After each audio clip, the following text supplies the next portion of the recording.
դեմ եմ պարտադիր կուտակային կենսաթոշակային համակարգին նախաձեռնությունը դեկտեմբերի 7-ին կազմակերպել էր կենսաթոշակային պարտադիր վճարների դեմ բողոքի երթ ակցիա հեծանիվներով։ Ակցիան իրազեկման նպատակ ուներ։ Մասնակիցները դրոշներով հեծանվաերթի ընթացքում հանրությանը նախատեսում էին թեմային առնչվող թռուցիկներ բաժանել։ Կոնկրետ տեսակցան ինքնաբուխ է, որտեղ մենք մեր բողոքն ենք արտահայտում իշխանությունների կազմակերպած թալանի վերաբերյալ,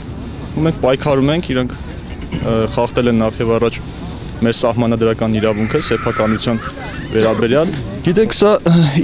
իրազեկման երթ է, մենք պետք է իրազեկենք բոլոր մարդկանց, շատ մարդիկ նույնիսկ չգիտեն ինչի մասին է խոսքը գնում, նրանք մտածում են, այսինքն լրատվամիջոցների կեղծ պրոպագանդայի արդյունքում այնպիսի մթնոլորտ է ստեղծվել, իբր միայն ծրագրավորողներից են այս փողերը գանձելու, մի մասը նույնիսկ ասում է դե մեզ դա չի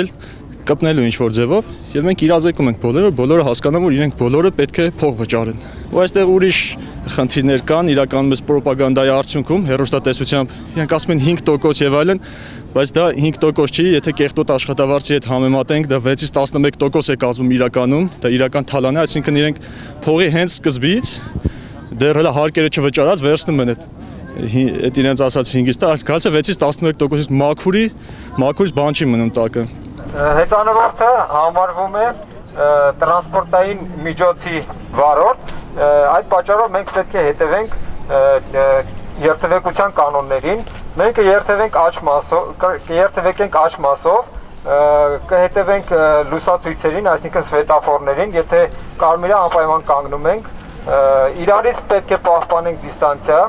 որպեսզի իրար չխանգարենք եւ հետևենք ավելի փորձառուների հրահանգներին։ Հեծանվաերթը մեկնարկեց Ազատության հրապարակից եւ Երևանի կենտրոնական փողոցներով պետք է շարունակվեր դեպի Հանրապետության հրապարակ։ Այնուհետ ակցիայի մասնակիցները պետք է վերադառնային Ազատության հրապարակ։ Հիշեցնենք, որ դեկտեմբերի 4-ին ազգային ժողովը դեմ քվեարկեց կուտակային կենսաթոշակային համակարգի պարտադիր բաղադրիչների կիրառումը 1 տարով հետաձգելու առաջարկությանը։ Առաջարկությունը ներկայացրել էին խորհրդարանի ոչ իշխանական ուժերը։